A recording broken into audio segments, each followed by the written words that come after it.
Good morning students. आप सभी विद्यार्थियों का और मित्रों का government.vlogs यूट्यूब चैनल पर हार्दिक अभिनंदन। हम कक्षा 11 का पाठ नंबर 10 का अध्ययन कर रहे हैं। इससे पहले हमने अध्ययन किया था बर्नौली का सिद्धांत और बर्नौली सिद्धांत के अनुप्रयोग जो हमारे दैनिक जीवन में काफ़ी लाभदायक है। आज हम अध्ययन करेंगे पृष्ठ तनाव।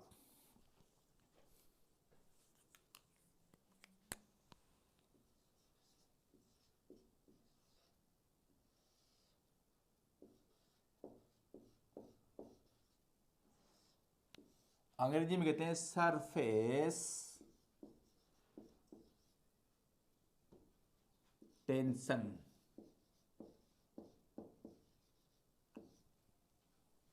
देखो, जब भी टेंशन आती है तो दिमाग संकुचित हो जाता है, सोचने की क्षमता कम हो जाती है। सेम वैसे ही पृष्ठ तनाव में भी टेंशन आता है तो पृष्ठ तनाव का क्षेत्रफल न्यूनतम हो जाता है, कम हो जाता है, संकुचित हो जाता है। तो इसे हम कहते हैं पृष्ठ तनाव। ये तो हमारी व्यवहारिक परिभाषा हुई। पृष्ठ तनाव को समझने के लिए सबसे पहले हम समझेंगे अंतर आणविक बल।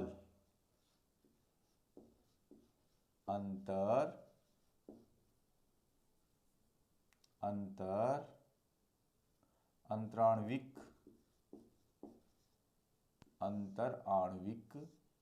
बल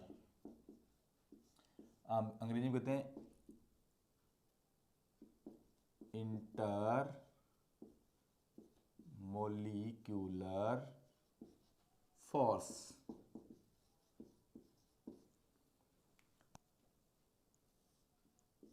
अंतराण्विक बल अणुओं के मध्य लगने वाले आकर्षण या प्रतिकर्षण बल को अंतराण्विक बल कहते हैं।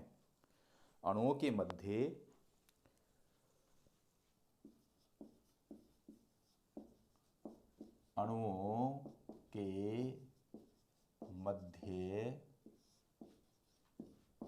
लगने वाले आकर्षण या प्रतिकर्षण बलों को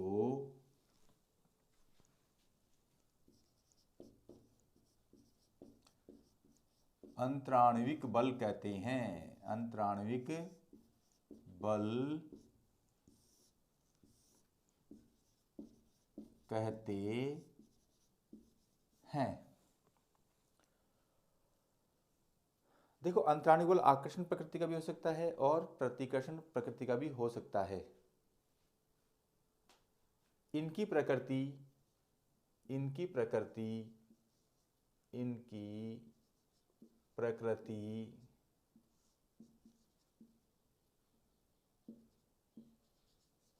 विद्युत चुंबकीय होती है।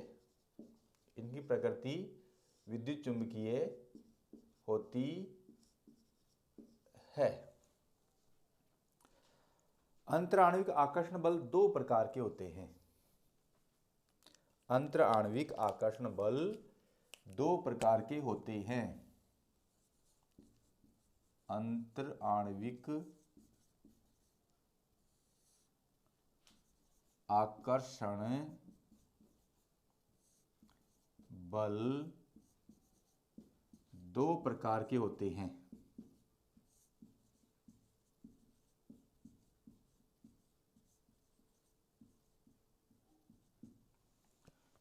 नंबर 1,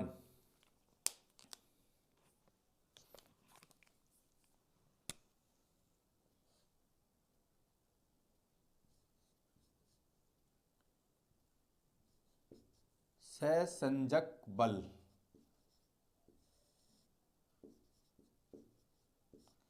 जिसे कोहेसिव भी बोलते हैं, कोहेसिव फोर्स।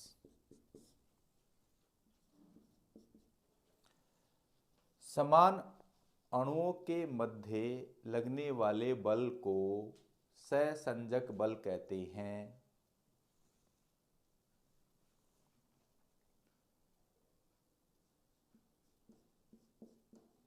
समान अणुओं के मध्य लगने वाले बल को सहसंजक बल कहते हैं। सहसंजक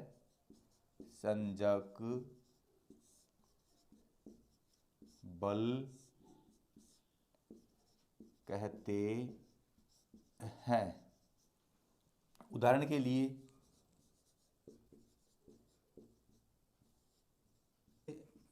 जल के अणुओं के मध्य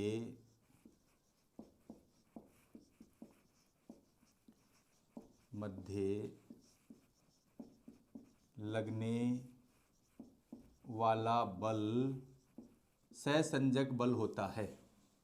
यदि हम दूसरा उदाहरण लें तो पारे के अणुओं के मध्य लगने वाला बल भी सहसंजक बल होता है। दूसरा प्रकार है आसंजक बल। आसंजक बल अंग्रेजी में कहते हैं एडेसिव फोर्स। आसंजक बल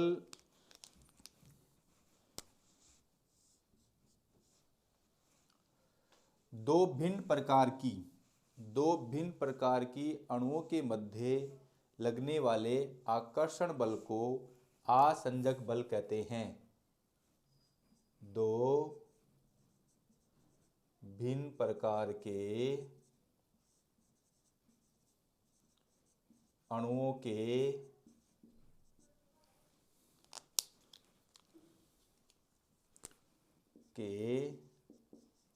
मध्य लगने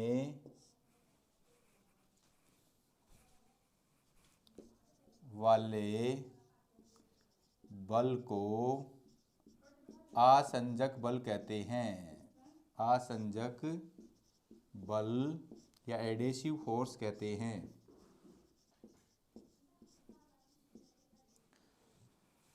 उदाहरण के लिए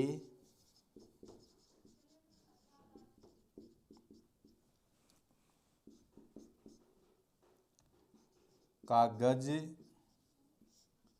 और स्याही के अणुओं के मध्य लगने वाला बल,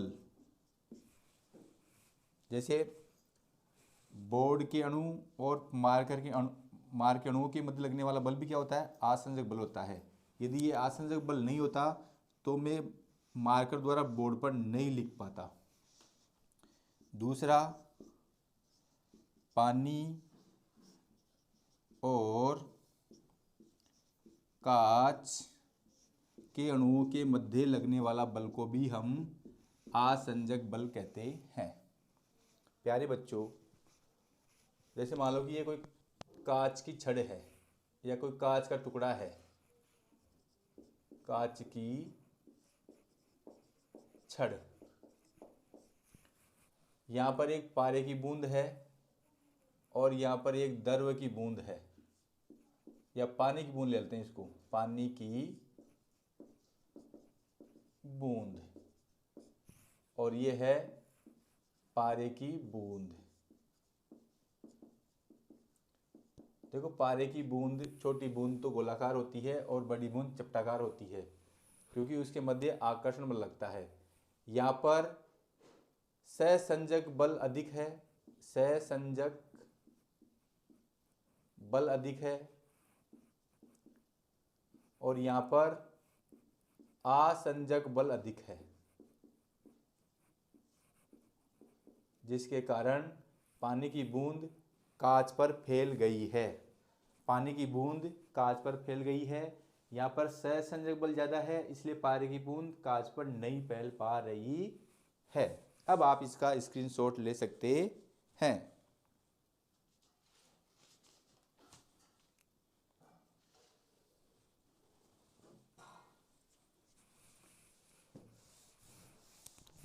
अंतर आणविक बल के बाद में जो दूसरा टॉपिक आता है पृष्ठ तनाव में, वो है पृष्ठ तनाव की आणविक सिद्धांत।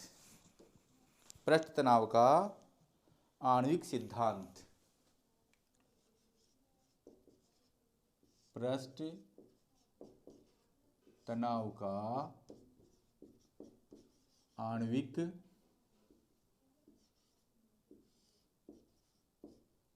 सिद्धांत। Explanation of surface tension. Explanation of surface tension.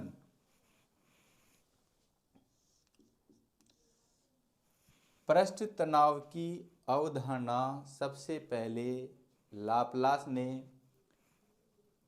आणविक अंतराण्विक बल के आधार पर की। लाप्लास के अनुसार पृष्ठ तनाव एक आणविक घटना है जो विद्युत चुंबकीय बलों के कारण होती है।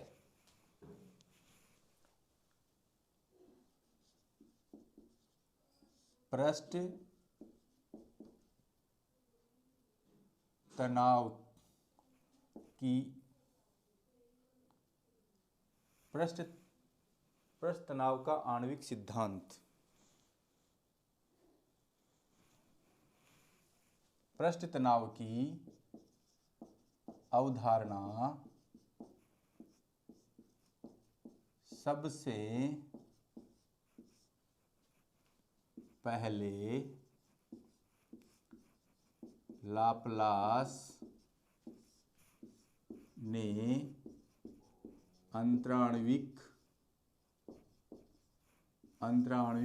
लाप्लास ने अंतराण्विक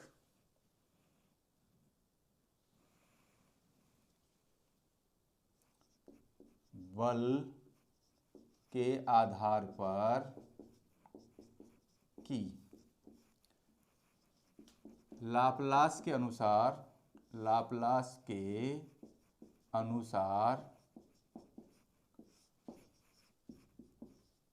पृष्ठ तनाव लाप्लास के अनुसार पृष्ठ तनाव एक आणविक घटना है। आणविक घटना है।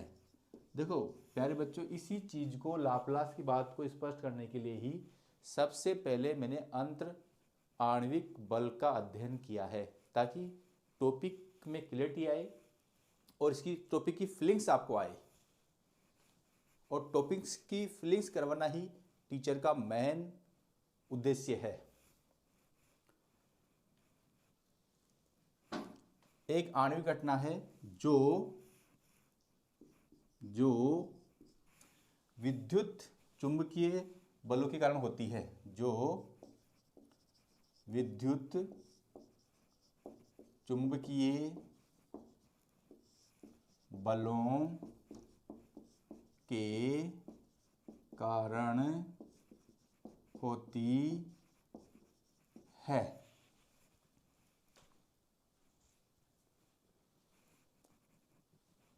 ये तो लाप्लास भाषा की बात नंबर 1 हो गई। बात नंबर 2, द्रव के पृष्ठ के नीचे की ओर उपस्थित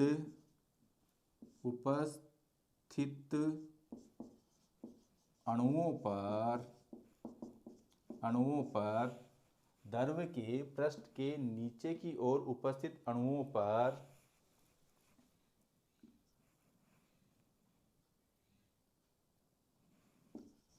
अन्य अणुओं द्वारा अन्य अणुओं द्वारा चारों ओर अंतर आणविक बल लगता है, जिससे किसी अणु पर लगने वाला कुल बल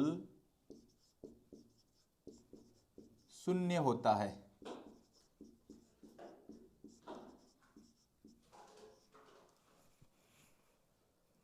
देखो, इस बात को मैं पेंडिंग रखता हूं, इसको मैं बाद में एक्सप्लेन करूंगा। द्रव के पृष्ठ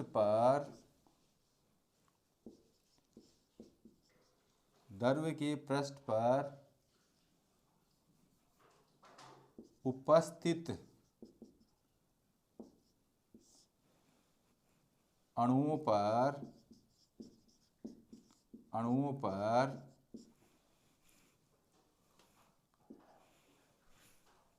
परिणामी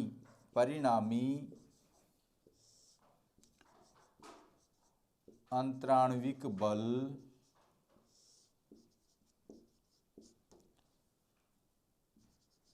द्रव के नीचे की ओर या द्रव के अंदर की ओर लगता है, जिसके कारण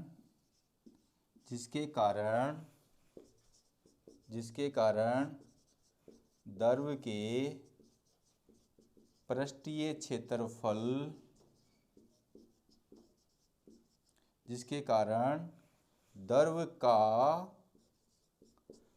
क्षेत्रफल न्यूनतम होने का प्रयास करता है। इसी कारण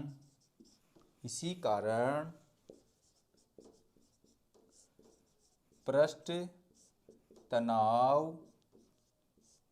उत्पन्न होता है। तो ये पृष्ठ तनाव की आणविक सिद्धांत था, जिसमें लाप्लास ने ये बताया कि जो पृष्ठीय क्षेत्रफल न्यूनतम होता है तब उसमें क्या उत्पन्न होता है, पृष्ठ तनाव उत्पन्न होता है। अब देखो ये कैसे उत्पन्न होता है, इसकी हम थोड़ी सी यहाँ देख लेते हैं डायग्राम के द्वारा। देखो, ये कोई आपका जल से भरा हुआ पात्र है।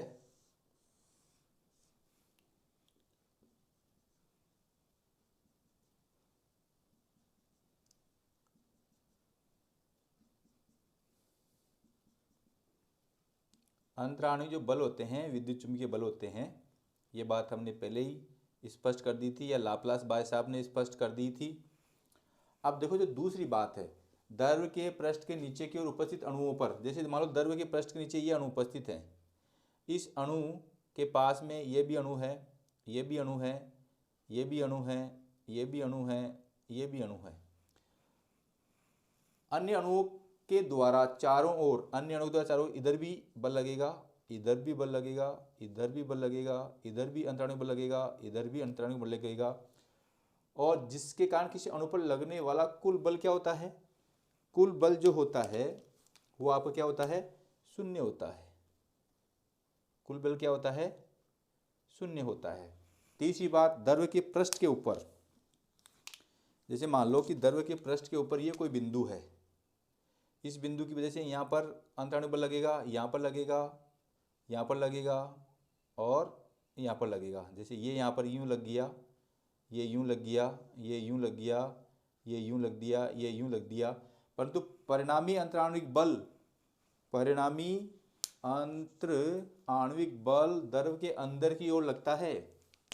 जो परिणामी अंतराणविक बल लगेगा उधर के अंदर इधर की तरफ लगेगा। ऐसे ही यहाँ पर भी कोई बिंदु होगा, नीचे को लगेगा, यहाँ पर नीचे की ओर लगेगा।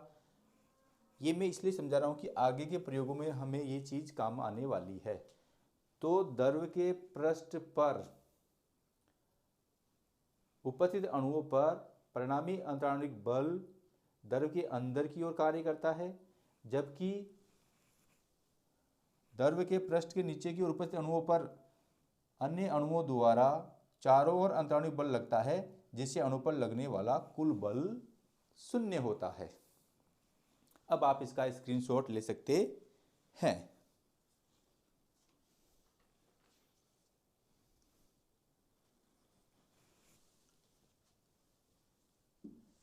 नेक्स्ट है पृष्ठ तनाव की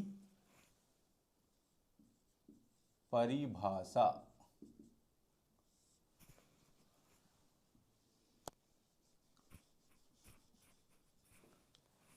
तो डेफिनेशन ऑफ सरफेस टेंशन।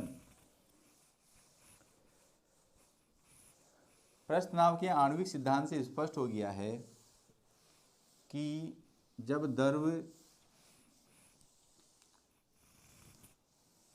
का पृष्ठीय क्षेत्रफल न्यूनतम होने का प्रयास करता है तो उस घटना को हम क्या कहते हैं? पृष्ठ तनाव कहते हैं।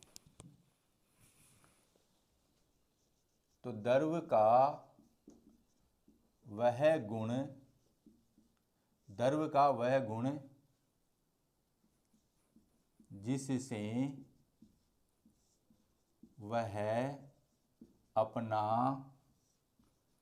पृष्ठीय क्षेत्रफल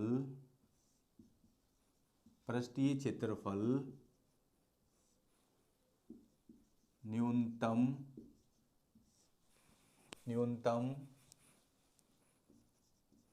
करने का प्रयास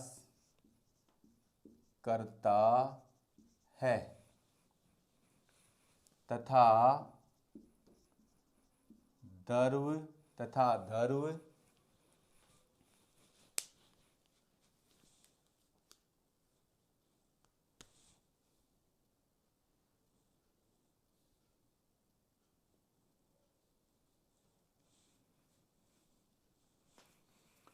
द्रव का पृष्ठ तनी हुई झिल्ली की भांति कार्य करता है, पृष्ठ तनाव कहलाता है। पृष्ठ तनाव कहलाता है।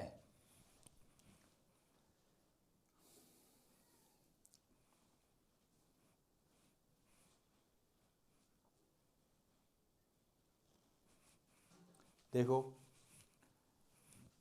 यह किसी द्रव का पृष्ठ है। इस द्रव के पृष्ठ के ऊपर यदि मैं कोई काल्पनिक रेखा खींच दूं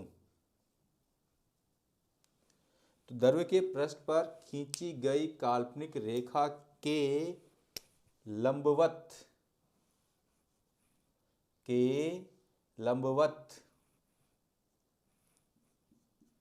लगने वाला बल पृष्ठ तनाव कहलाता है। एक परिभाषा हम यूं भी दे सकते हैं, किसी द्रव के पृष्ठ पर खींची गई काल्पनिक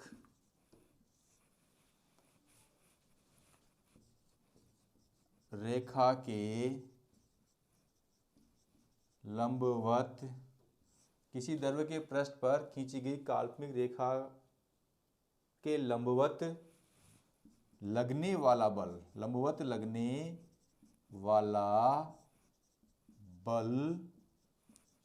पृष्ठ तनाव कहलाता है। पृष्ठ तनाव कहलाता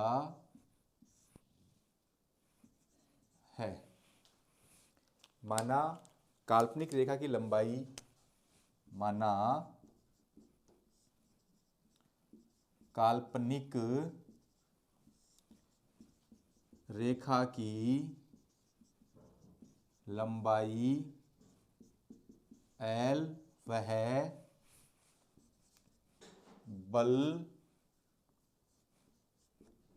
बल बराबर F है, तो पृष्ठ तनाव बराबर बल बटे लंबाई, बल बटे काल्पनिक रेखा की लंबाई। पृष्ठ तनाव को हम T से प्रदर्शित करते हैं, बल को हमने F माना है और लंबाई को L माना है। तो ये इसकी क्या आ गई, परिभाषा आ गई, या ये इसका गणितीय सूत्र आ गया, T बराबर F/L। अब देखो, इस सूत्र के आधार पर हम कई चीज़ निष्कर्ष निकाल सकते हैं। जो द्रव का पृष्ठ तनाव का मान है, पृष्ठ तनाव का मान पृष्ठीय क्षेत्रफल पर निर्भर नहीं करता है। पृष्ठ तनाव का मान पदार्थ की प्रकृति पर निर्भर करता है। तो इससे निम्नलिखित निष्कर्ष निकलते हैं। अब आप इसका स्क्रीनशॉट ले सकते हैं।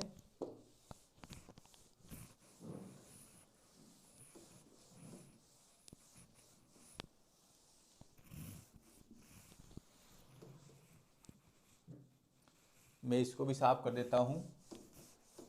तो पहला निष्कर्ष आएगा, जो पृष्ठ तनाव पदार्थ की प्रकृति पर निर्भर करता है।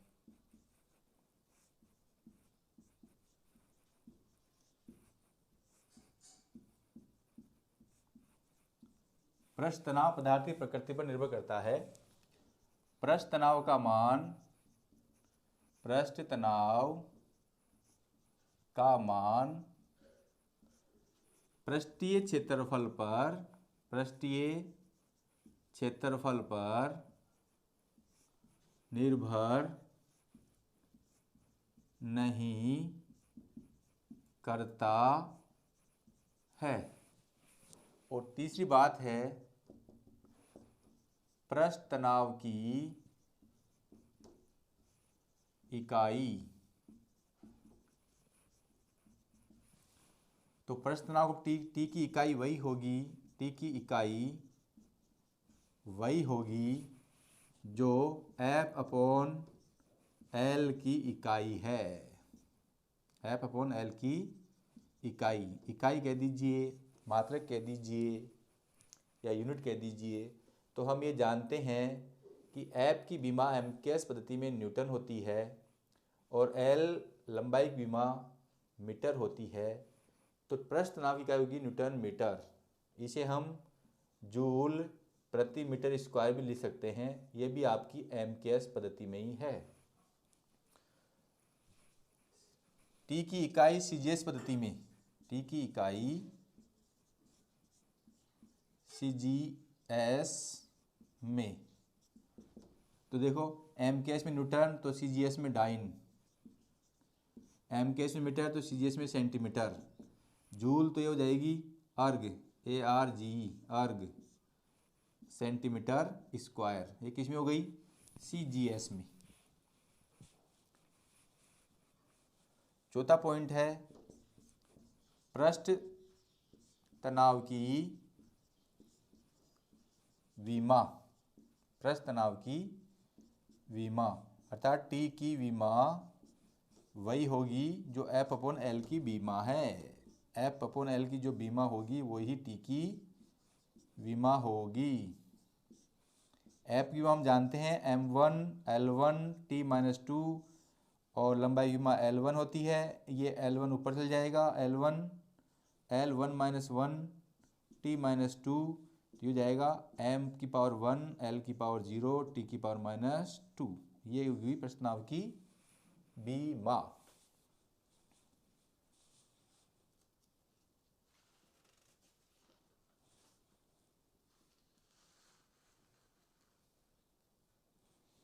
अब आप इसका स्क्रीनशॉट ले सकते हैं। अगला है पृष्ठ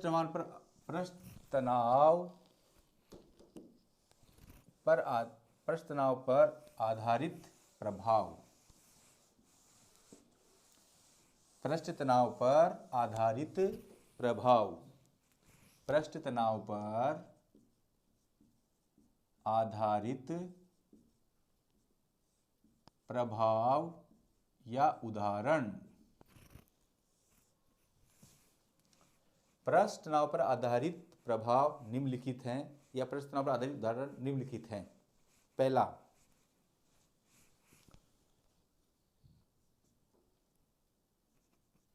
द्रव की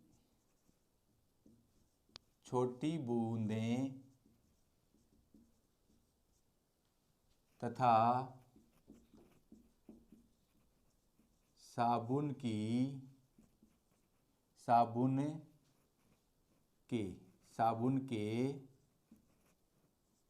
बुलबुले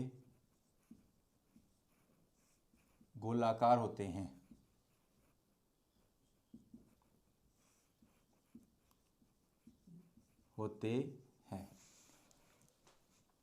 किसकी वजह से होते हैं? पृष्ठ तनाव की वजह से होते हैं। जैसे मान लो कि बूंद छोटी है, परंतु स्थिति को स्पष्ट करने के लिए मैंने बोर्ड पर बड़ी बनाई है।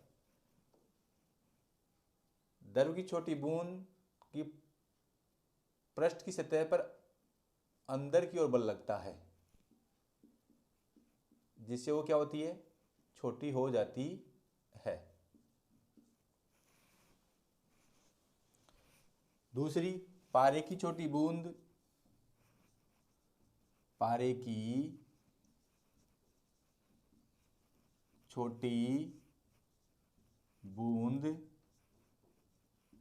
गोल तथा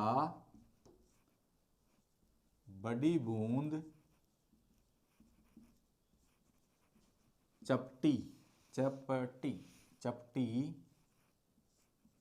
होती है। किसके कारण होती है? पृष्ठ तनाव के कारण होती है। जैसे मान लो कि ये पारे की छोटी बूंद है और ये पारे की बड़ी बूंद है। तो छोटी बूंद तो ये जो पहले वाला नियम वो लगेगा। बड़ी बूंद क्या होती है? इसके नीचे गुरुत्वाकर्षण बल लगने के कारण ये चपटी हो जाती है। गुरुत्वाकर्षण बल लगने के कारण चपटी हो जाती है। तीसरा जो पृष्ठ तनाव पर आधारित प्रभाव है वो देखिए। किसी आयताकार फ्रेम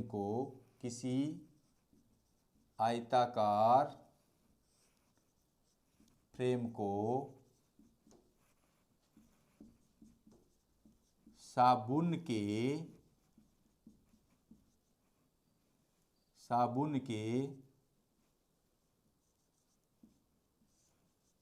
घोल में डुबोकर निकालने पर फ्रेम पर साबुन की झिल्ली बन जाती है। झिल्ली पर धागा रख देते हैं। फ्रेम की झिल्ली पर धागा रख देते हैं। झिल्ली पर धागा रख देते हैं।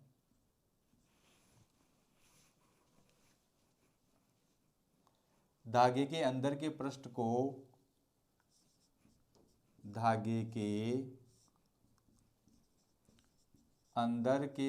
को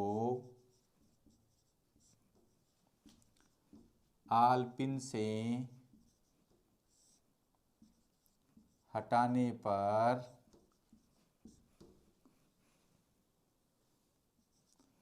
धागा गोलाकार हो जाता है।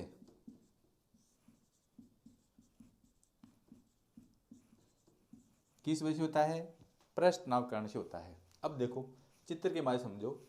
मान लिया कि ये आयताकार फ्रेम है जिसको मैंने साबुन के घोल में डुबो कर निकाला और इस पर ये इस प्रकार से ये रख दिया मैंने धागा। जब ये वाला भाग है इसका, भाई ये निकालूंगा तो यूं इसमें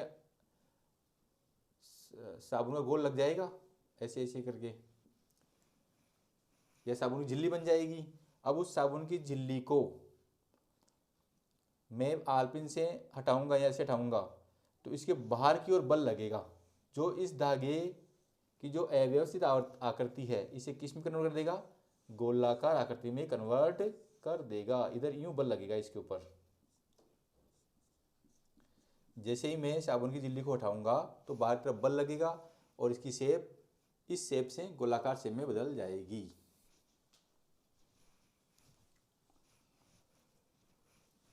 चौथा जो आधारित प्रभाव है, जब हम सेविंग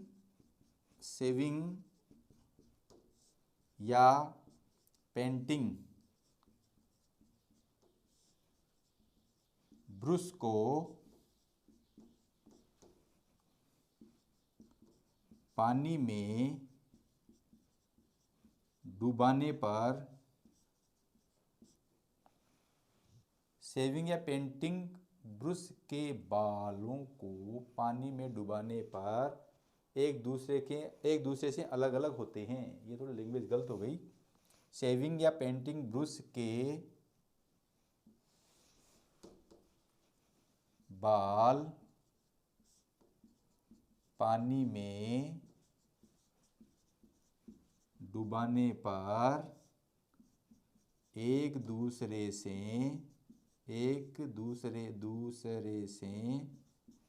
अलग अलग होते हैं, अलग अलग होते हैं। पानी से बाहर निकालने पर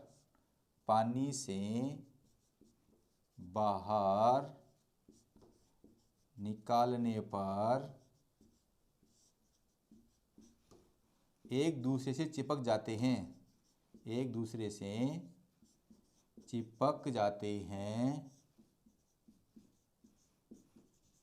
वजह से जाते हैं? पृष्ठ तनाव की वजह से चिपक जाते हैं।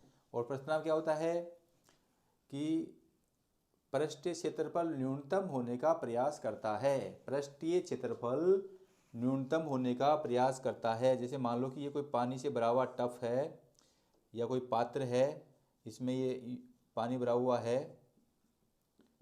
अब किसी ब्रश को मैं यहाँ पर डुबो रहा हूँ तो इसके बाल यूं अलग अलग होंगे।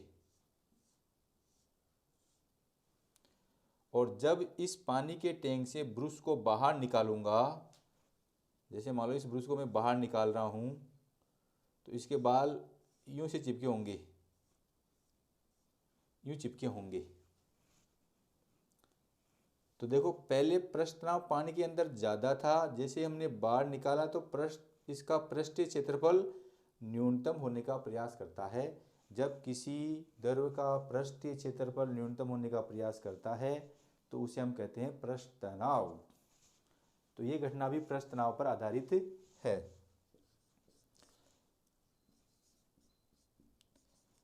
कांच के टुकड़े को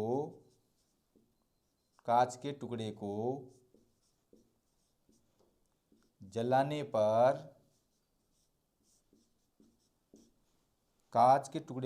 पर गोलाकार होना भी पृष्ठ तनाव का उदाहरण है। कांच के टुकड़े को जलाने पर गोलाकार होना भी पृष्ठ तनाव का उदाहरण है। जैसे मान लो कि ये हमारी कोई मोमबत्ती है और यहाँ से इसमें लो चल रही है, या मैं कोई कांच का टुकड़ा ला रहा हूँ, उसको जला रहा हूँ तो ये टुकड़ा क्या हो जाता है? गोल हो जाता है। तो ये भी क्या है? पृष्ठ तनाव के कारण हो रहा है। ये भी क्या है? पृष्ठ तनाव के कारण हो रहा है। अब आप इसका स्क्रीनशॉट ले सकते हैं।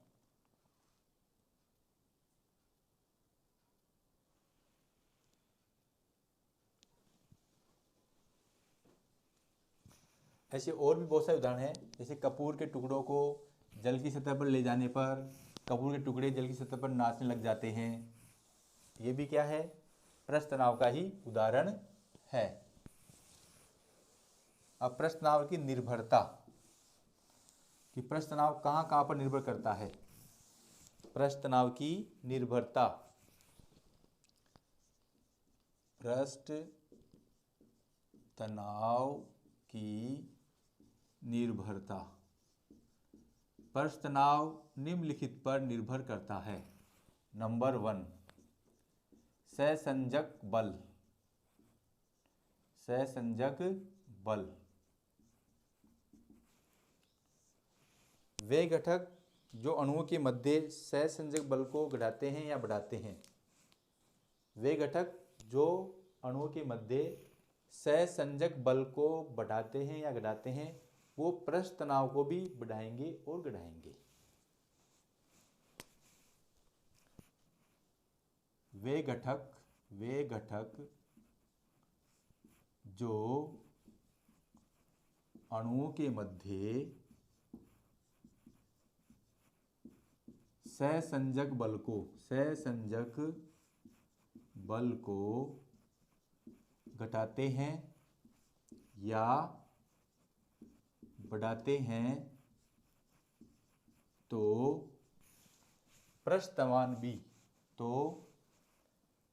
पृष्ठ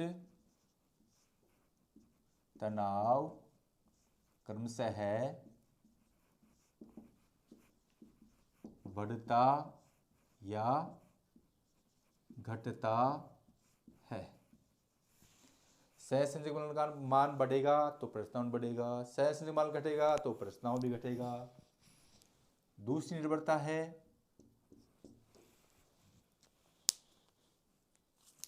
अशुद्धियां।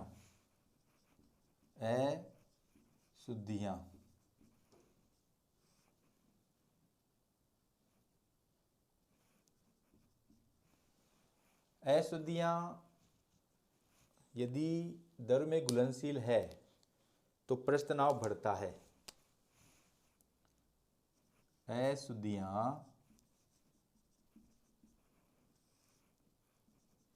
द्रव में घुलनशील हैं तो पृष्ठ तनाव बढ़ता है।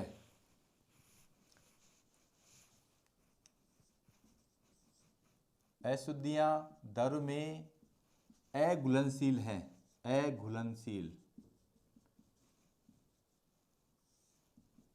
तो पृष्ठ तनाव घटता है। यदि अशुद्धियां द्रव में अघुलनशील हैं तो पृष्ठ तनाव क्या होगा, घटता है। तीसरी जो बात है ताप पर निर्भरता, अशुद्धियों पर निर्भरता, सहसंजक बल पर निर्भरता। ताप बढ़ाने पर पृष्ठ तनाव घटता है और क्रांतिक ताप पर पृष्ठ तनाव शून्य होता है।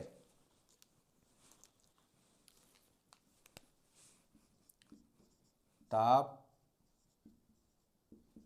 बढ़ाने पर पृष्ठ तनाव कम होता है और क्रांतिक ताप पर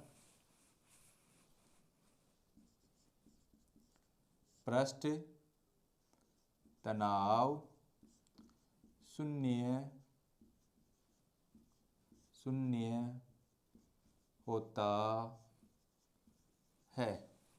ताप बढ़ाने पर पृष्ठ तनाव कम होता है और क्रांतिक ताप पर पृष्ठ तनाव शून्य होता है। अंतिम पॉइंट है संदूषण पर। जब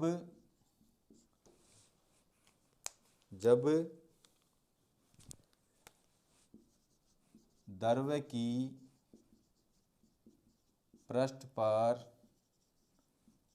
धूल के कण या स्नेहक पदार्थ हैं तो पृष्ठ तनाव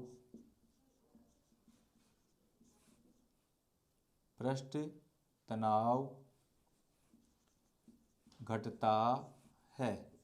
जब द्रव के पृष्ठ पर धूल के कण हो या कोई स्नेह से पदार्थ होता है तब भी पृष्ठ तनाव घटता है। पृष्ठ तनाव घटता है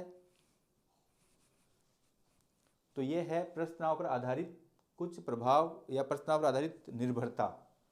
अब अंतिम इसका टॉपिक है पृष्ठ तनाव के अनुप्रयोग। पृष्ठ तनाव के अनुप्रयोग, एप्लीकेशन ऑफ सरफेस टेंशन। पृष्ठ तनाव के अनुप्रयोग, एप्लीकेशन ऑफ सरफेस टेंशन।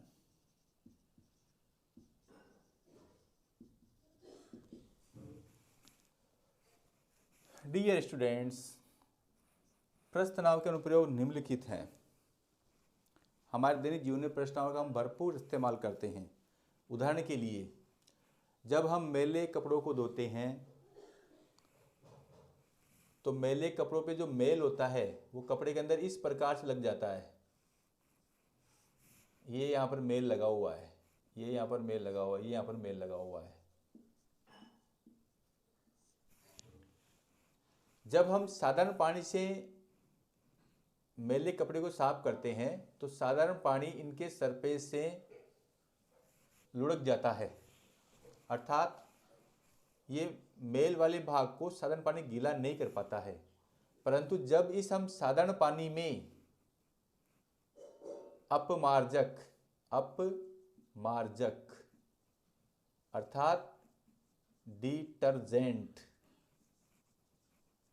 मिलाकर इस मैले कपड़े पर पानी डालते हैं तो अपमार्जक मिलाने से जल का पृष्ठ तनाव कम हो जाता है। अपमार्जक मिलाने से जल का पृष्ठ तनाव कम हो जाता है, जिससे अपमार्जक मिला हुआ जल इस मैले वाले भाग को गीला कर देता है या इस मैले वाले भाग पर फैल जाता है और मेल बाहर निकल जाता है। किस वजह से निकल जाता है? पृष्ठ तनाव के कारण निकल जाता है। तो डियर स्टूडेंट्स, आप मेरे चैनल को लाइक, सब्सक्राइब और कमेंट्स करना नहीं भूलें। धन्यवाद।